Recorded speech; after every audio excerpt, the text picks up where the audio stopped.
अस्सलाम वालेकुम वरहमतुल्लाहि वबरकातुहू। डियर 10th स्टैंडर्ड स्टूडेंट्स, ये सेकेंड लैंग्वेज कनाडा उन लोगों का है। लास्ट ईयर मार्च और अप्रैल में 2024 फर्स्ट एग्जामिनेशन हुआ था, उसका क्वेश्चन पेपर देखेंगे। सेकेंड लैंग्वेज कनाडा का है। देखिए फर्स्ट आप लोगों को क्वेश्चन पेपर में क्या था बोले तो फर्स्ट बिट में आप लोगों को क्या था देखिए, 4 ऑब्जेक्टिव टाइप रहते, उसमें से एक आंसर को लिखना रहता, करेक्ट आंसर को चूज करके लिखना रहता। उसके 4 मार्क्स रहते। क्वेश्चंस देखिए, ಪ್ರಶ್ನೆ 1, ಸುವರ್ಣ ದೀರ್ಘ ಸಂಧಿಗೆ ಉದಾಹರಣೆಯಾಗಿರುವ ಪದ ಎ ರಾಜೇಂದ್ರ, ಬಿ ಮರವನ್ನು, ಸಿ ಮಳೆಗಾಲ, ಡಿ ಹಿಮಾಲಯ. ಪ್ರಶ್ನೆ 2, ಅನುವರ್ತನಾಮ ಪದವಿದು ಎ ಕೆರೆ, ಬಿ ಬೆಟ್ಟ, ಸಿ ಶಿಕ್ಷಕ, ಡಿ ಮರ. ಪ್ರಶ್ನೆ 3, ಪ್ರಥಮ ವಿಭಕ್ತಿ ಪ್ರತ್ಯಯವಿದು ಎ ಅಲ್ಲಿ, ಬಿ ಉ, ಸಿ ಇಂದ, ಡಿ ಅನ್ನು. ಪ್ರಶ್ನೆ 4, ಮರಗಾಲು ಪದವು ಈ ಸಮಾಸಕ್ಕೆ ಉದಾಹರಣೆಯಾಗಿದೆ ಎ ತತ್ಪುರುಷ ಸಮಾಸ, ಬಿ कर्मधारय समास, सी अंश समास, डी क्रिया समास. ये फर्स्ट बीट के क्वेश्चन आंसर्स है। अब हम क्या देखेंगे, सेकेंड बीट के क्वेश्चन आंसर्स देखेंगे। सेकेंड बीट में क्या रहते, 1 मार्क के क्वेश्चन आंसर्स रहते। कितने, 12 क्वेश्चंस रहते और 12 मार्क्स। क्वेश्चंस देखिए, प्रश्ನೆ 5, ಬೇಡನು ಪ್ರಾಣಿಗಳನ್ನು ಕೊಲ್ಲಲು ಮಾಡುತ್ತಿದ್ದ ಉಪಾಯವೇನು. ಪ್ರಶ್ನೆ 6, ಸರ್ವಜ್ಞ ಹೇಳಿರುವಂತೆ ಕೋಟಿ ವಿದ್ಯೆಗಳಿಗಿಂತ ಮಿಗಿಲಾದ ವಿದ್ಯೆ ಯಾವುದು. ಪ್ರಶ್ನೆ 8, ಪುಟ್ಟರಾಜರು ಖಾದಿ ಬಟ್ಟೆ ತೋಡಲು ನಿರ್ಧರಿಸಿದ್ದು ಏಕೆ. ಪ್ರಶ್ನೆ 8, ಹಕ್ಕಿಗಳು ಗೂಡು ಕಟ್ಟುವ ಸಾಮರ್ಥ್ಯಕ್ಕೆ ಮಿತಿಯೊಡ್ಡುವ ಅಂಶಗಳಾವುವು. ಪ್ರಶ್ನೆ 9, ಹಕ್ಕಿ ಗೂಡಿನಲ್ಲಿ ಯಾವುದರ ಸಮನ್ವಯತೆ ಇದೆ. ಪ್ರಶ್ನೆ 10, ಗುರುಗಳು ಹೇಳಿದಂತೆ ಕಾಫಿ ಮತ್ತು ಕಾಫಿಯ ಕಪ್ಪು ಯಾವುದರ ಪ್ರತೀಕಗಳಾಗಿವೆ. ಪ್ರಶ್ನೆ 11, ಕವಿ ಡಾಕ್ಟರ್ ಬಸವರಾಜ ಸಬರದ ಅವರ ಪ್ರಕಾರ ಕಾಡನ್ನು ಅಲೆದ ಸಿದ್ಧಾರ್ಥನಿಗೆ ಹೊಳೆದದ್ದೇನು. ಪ್ರಶ್ನೆ 12, ತಿಮಿರಕ್ಕೆ ವೈರಿ ಯಾವುದು. ಪ್ರಶ್ನೆ 13, ಅಡಿಗರು ಹಗಲಿರುಳು ಯಾವುದಕ್ಕೆ ಹೋರಾಡಬೇಕೆಂದು ಹೇಳುತ್ತಾರೆ. ಪ್ರಶ್ನೆ 14, ಜನಪದರು ತುಂಬಿದ ಕುಣಿಗಲ್ ಕೆರೆಯನ್ನು ಯಾವುದಕ್ಕೆ ಹೋಲಿಸಿದ್ದಾರೆ. ಪ್ರಶ್ನೆ 15, ಅಕ್ಕ ಮಹಾದೇವಿಯ ಪ್ರಕಾರ ಧನವಿದ್ದವರಲ್ಲಿ ಇರಬೇಕಾದ ಗುಣ ಯಾವುದು. ಪ್ರಶ್ನೆ 16, ಅರ್ಜುನ ಉತ್ತರ ಕುಮಾರನಿಗೆ ದೂರಕ್ಕೆ ಬೆನ್ನು ಹಾಕಿದ್ದರೆ ಏನು ಪ್ರಾಪ್ತಿಯಾಗುತ್ತದೆ ಎಂದನು. ये 1 मार्क के क्वेश्चन आंसर्स है। नेक्स्ट बीट क्या है बोले तो 3-4 मार्क के क्वेश्चन आंसर्स। कितने रहते टोटल, 8 क्वेश्चन आंसर रहते। 2 मार्क के मार्क्स 16 मिलते हैं आपको। देखिए ಪ್ರಶ್ನೆ 17, ಮರವನ್ನು ಬಿಟ್ಟು ಹೋಗದೆ ಇರಲು ಗಿಳಿಯು ನೀಡಿದ ಸಮರ್ಥನೆಯೇನು. ಪ್ರಶ್ನೆ 18, ಬಾಲಕ ಪುಟ್ಟಯ್ಯ ಕಣ್ಣುಗಳನ್ನು ಕಳೆದುಕೊಂಡದ್ದು ಹೇಗೆ. ಪ್ರಶ್ನೆ 19, ಹಕ್ಕಿಗಳು ಬದಲಾದ ಪರಿಸರಕ್ಕೆ ಹೊಂದಿಕೊಂಡು ಗೂಡು ಕಟ್ಟುವುದಕ್ಕೆ ಲೇಖಕರು ಯಾವ ಉದಾಹರಣೆಯನ್ನು ನೀಡುತ್ತಾರೆ. ಪ್ರಶ್ನೆ 20, ಲಂಡನ್ನಲ್ಲಿ ಸಂಭವಿಸಿದ ದುರ್ಗಂಧಗಳ ಬಗ್ಗೆ ಗೈಡ್ ತಿಳಿಸಿದ ವಿಚಾರಗಳೇನು. ಪ್ರಶ್ನೆ 21, ಟವರ್ ಆಫ್ ಲಂಡನ್ ಅನ್ನು ನಿಗೂಢ ಸ್ಥಳ ಎಂದು ಏಕೆ ಕರೆಯುತ್ತಾರೆ. ಪ್ರಶ್ನೆ 22, ಬಸವಣ್ಣನವರು ಜನರ ಮೌಢ್ಯತೆಯನ್ನು ಯಾವ ರೀತಿ ಖಂಡಿಸಿದ್ದಾರೆ ಎಂಬುದನ್ನು ನಿಮ್ಮ ಮಾತುಗಳಲ್ಲಿ ಬರೆಯಿರಿ. ಪ್ರಶ್ನೆ 23, ವೈದ್ಯರು ಭೀಮನಾಯಕನ ಮಗುವಿನ ಪ್ರಾಣವನ್ನು ಹೇಗೆ ಉಳಿಸಿದರು ಎಂಬುದನ್ನು ವಿವರಿಸಿರಿ. ಪ್ರಶ್ನೆ 24, ನಾಗರಿಕತೆಯ ಬೆಳವಣಿಗೆಯ ಬಗ್ಗೆ ಕವಯಿತ್ರಿಗೆ ಯಾವ ಅಳುಕು ಇದೆ ಎಂಬುದನ್ನು ಉದಾಹರಣೆಯೊಂದಿಗೆ बरेरी। ये आप लोगों के 2 मार्क के क्वेश्चन आंसर्स है, देखिए एक बार। उसके बाद हम नेक्स्ट बिट देखेंगे। नेक्स्ट बिट क्या है बोले तो कवि परिचय है। एक कवि परिचय लिखना है जिसके 3 मार्क्स मिलते। किसका दिए थे लास्ट टाइम कवि परिचय बोले तो प्रश्न 25 कुमार व्यास। नेक्स्ट बिट क्या है, पोयम की सारांश लिखना है, उसको भी 3 मार्क्स है। कौन सी पोयम दिए थे जिसका सारांश लिखना है, देखिए पोयम। प्रश्न 26 हसी सौदे बूसु कट्टी ದನಿಯನ್ನೆತ್ತುವುದತ್ತೆ ಕೀಡಿ ಸೋಂಕೆ ಮುದ್ದು ಸಿಡಿ ದಬ್ಬರಿ ಪೂರ್ದು ಅಂತಿರದೆ ರವಿ ಕರಗೆ ಕರಗುವಿ ಬನಿ ಓಲಿರು ಸಿಡುಕು मिडुकन्नु तोरेदु मौनियागु। ये पोयम की क्या लिखना है, सारांश लिखना है। उसके बाद नेक्स्ट बीट क्या है बोले तो अलंकारा की बीट है। अलंकारा लिखना और लक्षणा लिखना और समन्वय ये तीनों लिखना। तो उसके लिए कितने मार्क्स मिलते, 3 मार्क्स मिलते। देखिए प्रश्न 27 ಮಗುವಿನ ಮುಖವು ಚಂದ್ರನಂತೆ मनोहरवागिदे। ये क्वेश्चन का क्या लिखना है, अलंकारा लिखना है। नेक्स्ट बीट क्या है, गादे मातु लिखना है। देखिए गादे मातु 2 देते पर आप लोगों को एक ही गादे मातु का आंसर लिखना है, उसको भी 3 मार्क्स है। कौन से देखिए प्रश्न 28 ಗಿಡವಾಗಿ ಬಗ್ಗದು ಮರವಾಗಿ ಬುಗ್ಗಿತ್ತೆ अथवा शक्तिकिंता युक्ति मेलू। ये दोनों में से एक का आंसर लिखना है। अगर इसका आंसर भी होना है तो आप लोग मेरे YouTube चैनल में जाके देख सकते हैं। गादे घड़ू बोल के सेपरेट प्ले लिस्ट है, उसमें आप लोगों को ये इस गादे का आंसर मिलता। या फिर आप लोग ये जो QR कोड दे रहे उसको स्कैन करिए, इसके आंसर्स आपको मिल जाते वो QR कोड में। नेक्स्ट बीट क्या है बोले तो संदर्भ है। देखिए संदर्भ कितने रहते हैं आप लोगों को, 5 संदर्भ रहते, 3 मार्क्स का एक संदर्भ, तो 15 मार्क्स आपको मिलते। प्रश्न संदर्भ 29 ಪೆನ್ನು ಖಡ್ಗಕ್ಕಿಂತ ಹಿರಿತ।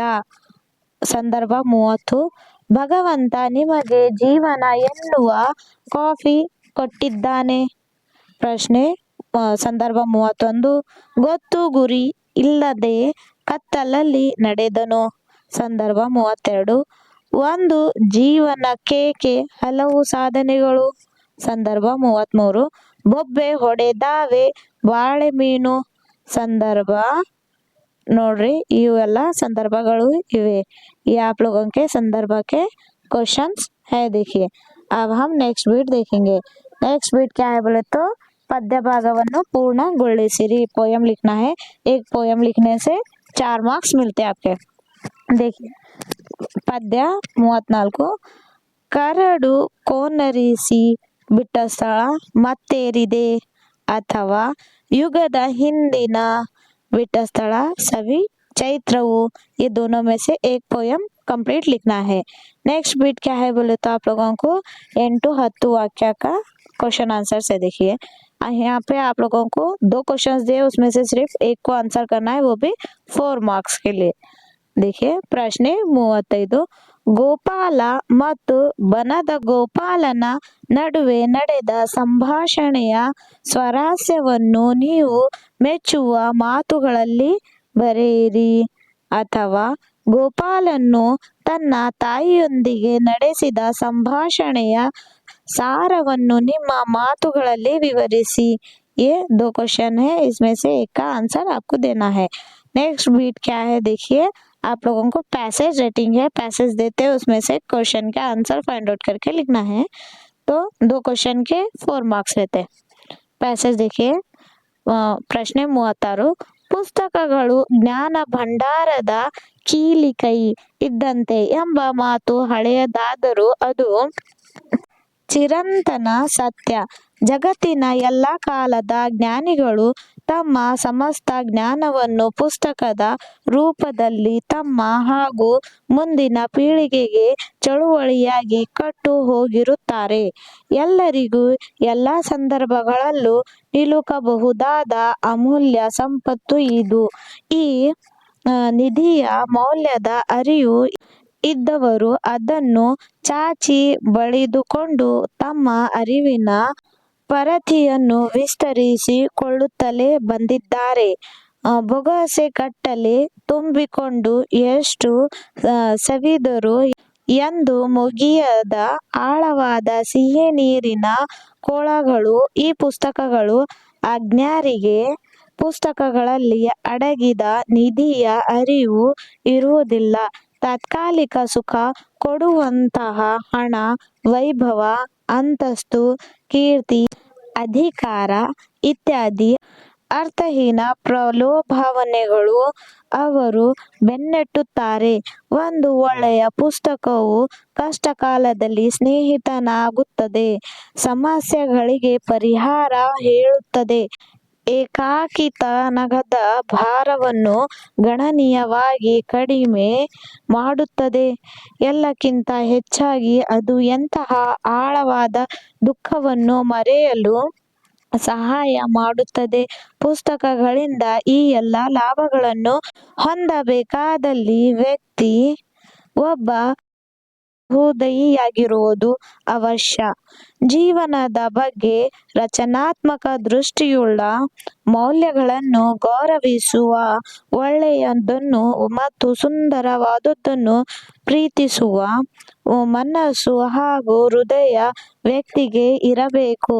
ಅಂದಾಗಲೇ ಆತ ಪುಸ್ತಕಗಳನ್ನು ಓದುವ ಹಾಗೂ ಪ್ರೀತಿಸುವ ಮತ್ತು ಅವುಗಳಿಂದ ವ್ಯಕ್ತಿತ್ವವನ್ನು ಉನ್ನತಗೊಳಿಸುವ ಸಾಧ್ಯತೆ ಇರುತ್ತದೆ. ನೋಡ್ರಿ, देखिए स्टूडेंट्स, ये पैसेज है, ये ऊपर के क्वेश्चन है. देखिए, एक बार देखिए. अगर आप लोगों को होना है तो आप लोग स्क्रीनशॉट ले सकते हैं. मैं पीडीएफ फाइल्स शेयर नहीं कर सकती. किस तरह से शेयर करना मुझे वो भी नहीं मालूम है यूट्यूब पे, तो इस तरह से मैं शेयर कर रही हूँ. अगर आपको होना है तो स्क्रीनशॉट लीजिए. इसके क्वेश्चंस देखिए. प्रश्न 1. ಒಂದು ಒಳ್ಳೆಯ ಪುಸ್ತಕದಿಂದಾಗುವ ಪ್ರಯೋಜನಗಳೇನು? ಪ್ರಶ್ನೆ ಅ.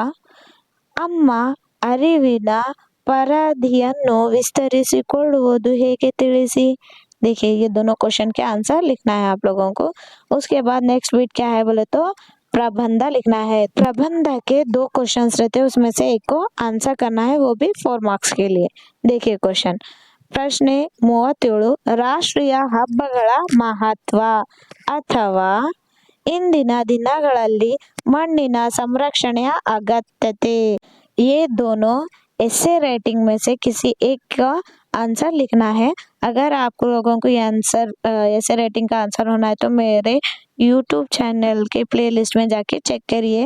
वहाँ पे ऐसे राइटिंग का प्लेलिस्ट मिल जाता, या फिर आप लोग ये बारकोड भी स्कैन करके आंसर ले सकते.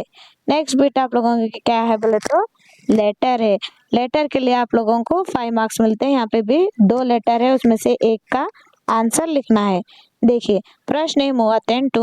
ನಿಮ್ಮನ್ನು ಮಂಡ್ಯದ ಸರ್ಕಾರಿ ಪ್ರೌಢಶಾಲೆಯ ವಿದ್ಯಾರ್ಥಿ ಧ್ವನೀರ್ ಎಂದು ಭಾವಿಸಿಕೊಂಡು ನಿಮ್ಮ ಶಾಲೆಯಲ್ಲಿ ಆಚರಿಸುವ ವನ ಮಹೋತ್ಸವ ಕಾರ್ಯಕ್ರಮಕ್ಕೆ ಸಸಿಗಳನ್ನು ನೀಡುವಂತೆ ಕೋರಿ ಅರಣ್ಯ ಇಲಾಖೆಯ ಅರಣ್ಯಾಧಿಕಾರಿಗಳಿಗೆ ಒಂದು ಮನವಿ ಪತ್ರವನ್ನು ಬರೆಯಿರಿ. ಅಥವಾ ನಿಮ್ಮನ್ನು ತುಮಕೂರಿನ ಸರ್ಕಾರಿ ಪ್ರೌಢಶಾಲೆಯ ವಿದ್ಯಾರ್ಥಿನಿ ಸುಮಾ ಎಂದು ಭಾವಿಸಿಕೊಂಡು ನಿಮ್ಮ ಶಾಲೆಯಲ್ಲಿ ನಡೆಯುವ ಪೋಷಕರ ಸಭೆಗೆ ಬರುವಂತೆ ಕುಣಿಗಲ್ನ ಬನಶಂಕರಿ ನಗರದ ನಿವಾಸಿಯಾದ ಗಂಗಾಧರ್ ಎಂಬ ಹೆಸರಿನ ತಂದೆಯವರಿಗೊಂದು ಪತ್ರವನ್ನು ಬರೆಯಿರಿ. देखिए, ये दोनों क्वेश्चन में से एक का आंसर लिखना है. आप लोगों को लेटर किस तरह से लिखना है ये जानना है तो भी आप लोग मेरे YouTube चैनल के लेटर राइटिंग के वीडियो को देख सकते. प्लेलिस्ट में है, वहाँ पे मैं इजी मेथड में लेटर किस तरह से लिखना बोल के एक्सप्लेन कर रही हूँ, ताकि आप लोगों को हेल्प हो. इसके अलावा अगर आप लोगों को कुछ भी डाउट रहा या फिर कुछ भी पूछना रहा या फिर कुछ भी नोट्स चाहिए तो आप लोग मेरे को कमेंट करिए. इंशाल्लाह मैं वो भी पोस्ट करने की कोशिश करता हूँ. आई होप आपको ये हेल्प हुआ हो. Thank you.